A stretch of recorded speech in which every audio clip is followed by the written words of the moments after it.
नमस्कार, मैं हूं दिलीप मिश्रा और आप देख रहे हैं दबंग हेडलाइंस। उल्लासनगर महानगर पालिका के पूर्व सभागृह नेता शेरी लुंड व फायर ब्रांड भाजपा नगर सेवक मनोज लासी द्वारा डॉक्टर पोल की पोल खोलकर रखने पर डॉक्टर पोल क्यों बौखलाए, यह पूछता है उल्लासनगर, यह पूछता है दबंग। उल्लासनगर के जनप्रतिनिधियों के आरोपों का खंडन करने में ही डॉक्टर पोल ने अपने ही बुरे जाल में फंसते जा रहे हैं। कोरोना से मृत महिला जिस भारतीय माखीजा को परिजनों से बिल वसूला, उन्हीं परिजनों के बखेड़े में फंसते डॉक्टर पॉल की सच्चाई का खुलासा शहरवासियों के समक्ष आने के बाद डॉक्टर पॉल ने आनन फानन में अपने आप को क्लीन चिट देने की भरपूर कोशिश की। अब सत्ता पक्ष व विपक्ष जनप्रतिनिधियों के बीच टकराव कराने का मंसूबा ही बना लिया है। डॉक्टर पॉल के प्रेस कॉन्फ्रेंस के बाद नगर सेवक शेरी लुंड व भाजपा नगर सेवक मनोज लासी ने एक बार वापस डॉक्टर पॉल के सवालों को घेरे में खड़ा कर दिया है। डॉक्टर पॉल से दबंग पूछता है सवाल, क्या वह दे पाएंगे शेरी लुंड व मनोज लासी के सवालों का जवाब? ऐसे ही बेबाक न्यूज़ देखने के लिए हमारे चैनल दबंग हेडलाइंस को सब्सक्राइब करें और लाइक करें। था मेरे बाकी तीनों हॉस्पिटल में भी उतना ज़्यादा काम हम लोग नहीं कर रहे थे कोविड के डर की वजह से। तो साहब ने बुला के लिया कि आप आ जाओ। तो बुलाने के बाद ये हुआ कि आपको उल्लासनगर में हॉस्पिटल खोलना है, क्योंकि आपका हॉस्पिटल सबसे बड़ा हॉस्पिटल है एंड हम नहीं चाहते कि आपका ये हार्ट का हॉस्पिटल कोविड हॉस्पिटल बन जाए। तो आप एक नया जगह पे हॉस्पिटल चालू करके उल्लासनगर को मदद कीजिए आज के टाइम पे। तो हमने किया और हमने ये भी सोचा कि उल्लासनगर के लोग ज़्यादा पे नहीं कर पाएंगे, तो क्या किया जाए। तो हमने सोचा महात्मा ज्योतिबा फुले में करते हैं। बट मैंने आपको बताया कि साहब महात्मा ज्योतिबा फुले में करने के लिए मैं समर्थ नहीं हूँ, बिकॉज उसका जो रेट है वो बहुत कम है और मेरा जो हॉस्पिटल है सिर्फ 6 से 8 महीने का हॉस्पिटल रहेगा। मैं इतना सारा सामान खरीदूंगा, फिर उसके बाद मेरा उसको कोई वैल्यू नहीं रहेगा। तो मुझे अगर महात्मा ज्योतिबा फुले में करना है तो आप कॉरपोरेशन के थ्रू मुझे सहूलियत दीजिए। तो ऐसा करके हमने एक एग्रीमेंट बनाया था और जिस एग्रीमेंट के ऊपर हमको ये सारा काम करना था। बट ऐसा हो गया कि मेरे को एक पॉलिटिकल गेम के बीच में फेंक दिया गया। इसके बाद सत्ता पक्ष एंड विपक्ष ऐसा हो गया। सबको लगने लगा कि सत्ता पक्ष इतना बड़ा काम कर रहा है तो उनको नहीं करने दिया जाए, या जो भी पॉलिटिक्स है, ऐसा कुछ पॉलिटिक्स आ गया। ये नहीं देखा गया कि एक हॉस्पिटल में कोविड पेशेंट का ट्रीटमेंट हो सकता है या स्कीम चल सकता है या पेशेंट को मुफ्त में ट्रीटमेंट मिल सकता है, ये सब नहीं देखा गया। जबकि ये देखा गया कि ये हॉस्पिटल को कैसे चलने ना दिया जाए, कैसे इस हॉस्पिटल के ऊपर प्रेशर करके इसको बंद करा दिया जाए। तो पहले क्या गया, पहले प्रेशर करके जो एमओयू था वो एमओयू को बंद करवाया गया। मुझे कॉरपोरेशन से जो सहूलियत मिलनी थी वो सहूलियत ना दे पाए, उसके लिए कॉरपोरेशन को प्रेशर किया गया। फिर सारे सहूलियत बंद कर दिया गया।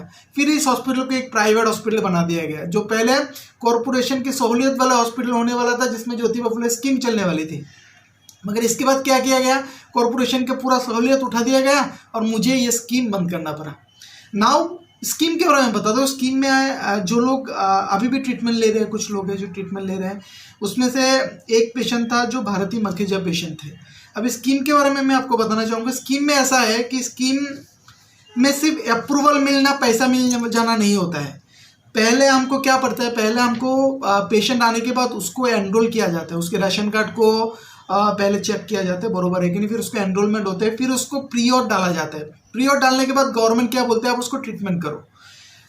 फिर हमारे पास आता है, उसका ट्रीटमेंट अपलोड करना पड़ता है सॉफ्टवेयर में कि हमने उसको क्या ट्रीटमेंट दिया। फिर ट्रीटमेंट अपलोड करने के बाद हमको उसका डिस्चार्ज समरी अपलोड करना पड़ता है। डिस्चार्ज समरी अपलोड करने के बाद उसका बिल अपलोड करना पड़ता है और बिल अपलोड करने के बाद उसका क्लेम करना पड़ता है। फिर जाके 1.5 से 2 महीने बाद हमारे अकाउंट में पेमेंट आता है। भारतीय माखीजा केस में पेशेंट ने हमारे यहाँ पे डिस्चार्ज नहीं लिया, उसने डिस्चार्ज अगेंस्ट मेडिकल एडवाइस लिया। मतलब उनको हमारे यहाँ आगे का ट्रीटमेंट नहीं लेना था, उनको किधर और जाके ट्रीटमेंट लेना था। उस केस में महात्मा ज्योतिबा फुले में कुछ नियम होते हैं। मतलब पेशेंट जा रहा है तो उसकी फ़ोटो, क्यों जा रहा है, वो सारा कुछ डॉक्यूमेंटेशन करके फिर पेशेंट को डिस्चार्ज करना होता है। बट इस केस में, भारतीय माखीजा केस में, पेशेंट को दूसरे हॉस्पिटल में जाना था, उनको जल्दी था या जो भी थी हड़बड़ी, वो प्रोसेस हुआ नहीं। उन्होंने बिल कैश में पे करके क्लोज किया। जब हमारे महात्मा ज्योतिबा फुले हमारे जो स्टाफ को पता चला कि ये पेशेंट कैश में ट्रीटमेंट लेके गया है, तो हमने ज्योतिबा फुले स्कीम को एक लेटर दिया ये ईमेल की फ़ोटो है, मैं चाहूँगा आप थोड़ा जूम करके देखें। इसमें देखिए लिखा हुआ है कैंसलेशन क्लेम। उसमें हमने लिखा है ये जो पेशेंट है इसका क्लेम कैंसिल कीजिए, पेशेंट जाते हुए डिस्चार्ज फ़ोटो वगैरह खींच के नहीं गया। ये देखिए डेट देखिए 27 तारीख, मतलब उन्होंने प्रेस कॉन्फ्रेंस कर लिया, हमको तो नहीं पता था ऐसा कुछ प्रेस कॉन्फ्रेंस लेंगे। हमने देखिए 27 तारीख मतलब पिछले महीने में हमने मेल भेज दिया था कि बाबा इसका क्लेम कैंसिल कर दीजिए आप। तो आपकी प्रेस कॉन्फ्रेंस के बाद डॉक्टर पॉल ने प्रेस कॉन्फ्रेंस ली थी और उसने दिखाया कि ये जो आरोप लगाए गए हैं वो बेबुनियाद है और उसमें कोई चीटिंग नहीं है। क्या है इस विषय में आपका क्या कहना है? देखिए दिलीप जी, मैंने उस दिन स्पष्ट किया था कि जांच का मुद्दा है और जांच होनी चाहिए। अब तो ये जांच नहीं है तो प्रूफ हो रहा है सामने कि खुद मिस्टर पॉल जो मेरे अच्छे मित्र हैं, पर जब हमारे पहले उनको मैं क्लियर कर देना चाहता हूँ आपको ये सब बताने के लिए कि सत्ता और विपक्ष हमेशा जब भी जनता के ऊपर कोई चीज़ आती है तो हम लोग साथ में मिलकर काम करते हैं और इतने टाइम से करके आ रहे हैं। कमिश्नर साहब ने आपको जो बोला या बुलाया और कोई सामने नहीं आया तो आपको लूटने का लेसन नहीं दिया उन्होंने आपसे मदद मांगी, आपने मदद की, इसके लिए हमने आपको अप्रिशिएट भी किया। आप अच्छा काम कर रहे थे तो अच्छा काम। अब जब सामने बात आ गई है कि आप डबल बिल ले रहे हो, कल आपने 27 तारीख का एक ईमेल सबको दिखाया था जो ऐसे करके आप जूम कर रहे थे। मुझे एक भी पत्रकार ने वो ला के दीजिए कि वो 27 तारीख वाला ईमेल कौन सा है जो मैं इस पत्रकार को हाथ में हैंडओवर कर रहा हूँ आपके माध्यम से। इसमें ये जो ईमेल है ये पूरा एकदम झूठा ईमेल है, इसमें नंबर दूसरा है, नाम दूसरा है। इन्होंने हमारी प्रेस कॉन्फ्रेंस करने के बाद कल 11 तारीख को 11 अगस्त 2020 4:18 पे एक ईमेल भेजा है योजना के पास। उससे पहले कोई भी ईमेल नहीं गया है, ये मेरे हाथ में प्रमाण है। मैं पॉल जी से ये कहना चाहता हूँ कि आपको अगर आप बोल रहे हो कि गरीब लोगों का इलाज हो रहा है, मैं सिर्फ ये चाहता हूँ कि कितने लोगों का आपने इलाज मुफ्त में किया है, किससे बिल नहीं भेजे। आप ये सब जानकारी जो है आप महानगर पालिका में दे दीजिए, हम लोग लीगल मांगेंगे और जब हमारे पास वो आएगी उसके बाद बात करेंगे। बाकी इस विषय के ऊपर ये सीधा सिद्ध कर रहा है कि आपने कोई 27 तारीख को ईमेल नहीं भेजा है।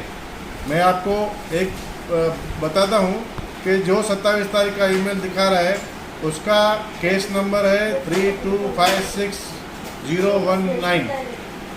फिर से रिपीट करता हूँ 3256019। ये नंबर का 27 तारीख का आपने ईमेल भेजा है जो मैं पत्रकारों को दे रहा हूँ। और जो भारती माखीजा पेशेंट है उसका केस नंबर है 3250049।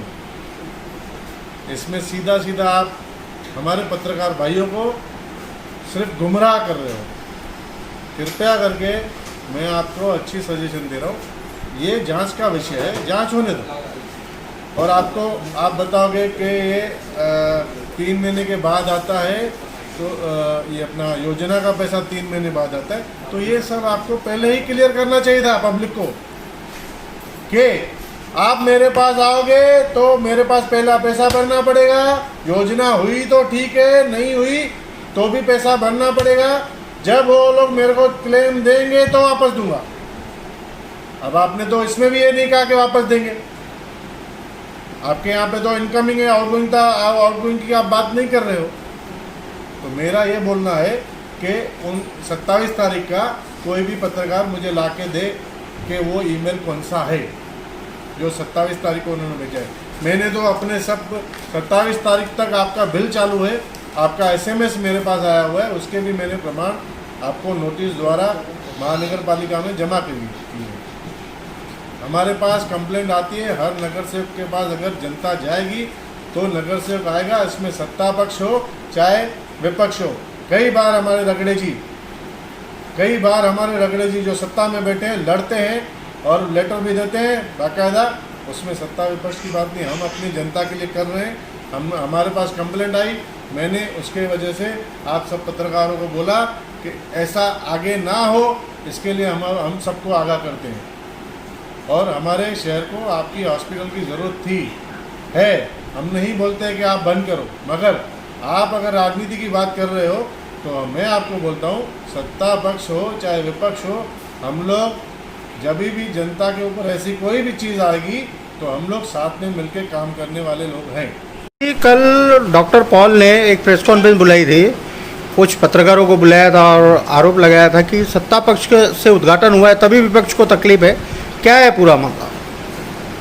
देखिए, चलो भाजपा ने पत्रकार परिषद लिया तभी उल्लासनगर के शहरवासियों ने डॉक्टर पॉल का चेहरा तो देखा, पॉल को सामने तो आना पड़ा, सफाई तो देनी पड़ी। वो सफाई उन्होंने जल्दबाजी में कितनी गलतियां कर दी हैं, उसमें क्या किया है, उस पर हमारे शंकर शेरी लुंड जी आपको बताएंगे। पर इस विषय पर मैं बोलना चाहूँगा, उनका कहना था कि सत्ता पक्ष यानी शिवसेना और उल्लासनगर में जो 6 पार्टियों ने मिलकर सत्ता बनाई है भाजपा को अलग करने के लिए, भाजपा को विपक्ष में बिठाने के लिए, तो ये सत्ता पक्ष से उद्घाटन हुआ है तभी जाके विपक्ष यानी हम भाजपा वाले उसका विरोध कर रहे हैं। तो ये बिल्कुल बेबुनियाद एक गलत है। पॉल जी को ये पता होना चाहिए, 6 महीने से उनकी हॉस्पिटल उल्लासनगर में चल रही है। भाजपा की तरफ से कभी भी इतनी सारी शिकायतें आने के बाद भी, इतनी सारे विवाद होने के बाद भी, आए दिन मीडिया में बाकी पार्टियों द्वारा, बाकी NGO द्वारा हमेशा ऐसा कोई दिन नहीं है जिस पर प्लेटिनियम हॉस्पिटल के ऊपर आरोप नहीं लगा हो। लोगों ने, NGO को तो छोड़ो, पत्रकारों को छोड़ो, भुक्तभोगियों ने आकर, उनके परिवार के लोगों ने आकर, बहुत सारी महिलाओं ने आकर वीडियो के ऊपर, आज सोशल मीडिया का ज़माना है, कोई छुपती नहीं है बात, वीडियो पर आकर बोला है किस तरह से लूटमार हो रही है। तब भी भाजपा चुप रही क्योंकि वो समय का तकाजा था। उस समय हमारे शहर को ऐसी एक हॉस्पिटल की बिल्कुल ज़रूरत थी, उसका हमने स्वागत किया। आपकी हर मनमानी को हमने बर्दाश्त किया, आपकी हर लूटमार को बर्दाश्त किया। हमने कहा नहीं, भले पैसे जा रहे हैं पर लोगों को यहाँ पर सेवा मिल रही है, उनको उपचार मिल रहा है। और कोविड जैसी महामारी को लड़ने के लिए महानगर पालिका इतनी तैयार नहीं थी, आज जबकि हम तैयार हैं। तो ये बिल्कुल बेबुनियाद है।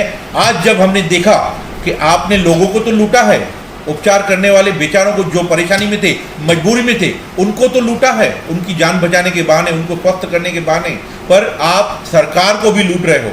तो ये जो मनमानियाँ, ये जो आपकी जो लूट मार की खबरें हमको हम तक पहुंची और लोगों ने भेजी और उसके प्रमाण हमको मिले, तभी विपक्ष में होने के नाते भारतीय जनता पार्टी विपक्ष में, तो विपक्ष में विपक्ष की भूमिका नहीं निभाएगी तो क्या आपके गुण गाएगी? तो ये जो आप आरोप लगा रहे हैं कि भाजपा इस चीज़ को बंद कराना चाहती है, अगर भाजपा चाहती तो जब हमारे देवेंद्र फडणवीस जी उल्लासनगर का दौरा करने आए थे तभी आपके हॉस्पिटल में लेके आ सकते थे। भाजपा चाहती तो बहुत सारे हमारे नेता, किरीट सोमैया जी, बाकी नेता हमारे शहर में आए थे, हम आपकी लूटमारी की खबरें दे सकते थे, उनको लोगों की वीडियो दिखा सकते थे। पर भाजपा ने राजकारण नहीं किया। भाजपा ने उस वक्त की समय की उसकी मर्यादा को देखते हुए, समय की उस मांग को देखते हुए इस हॉस्पिटल की सब मनमानियां बर्दाश्त की। आज जब सब पेशेंट भी कम हो गए हैं, बीमारी भी कम हुई है, उल्लासनगर में पेशेंट भी कम आ रहे हैं, उसके बाद भी आपकी लूटमारी न सिर्फ मरीजों से पर सरकार को भी लूटेंगे आप MGP की योजना के तहत, तो उसको भाजपा बर्दाश्त नहीं करेगी।